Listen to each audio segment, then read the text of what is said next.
Hi guys, in this tutorial I'm going to show you on how to perform backup and restore. Why do we need to backup the setting? For example, if anything happened to the unit unable to boot up or the software is corrupted, then we already have all the user setting backup to be restored after we perform the software reload or part replacement. So the unit can be used right away. And we do not require the application team to make another trip to set all the user setting back. First, we need to find the utility button. Make sure we in the system page, then we go into backup and restore. The most important thing to backup is the user-defined configuration. After that, we choose our media. At the moment, I am using a USB drive as my media.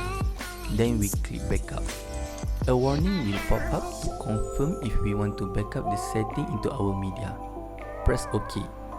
It will take a few seconds to backup the setting.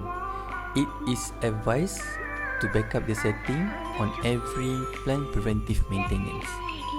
When the backup is finished, the status beside the user-defined configuration will change from no record to current date and time. The step will be almost the same when we want to restore the setting. We choose our media, then we click restore.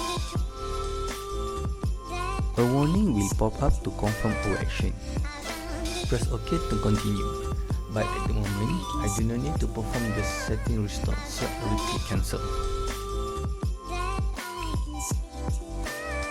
If you like the tutorial, please like, subscribe and click the bell.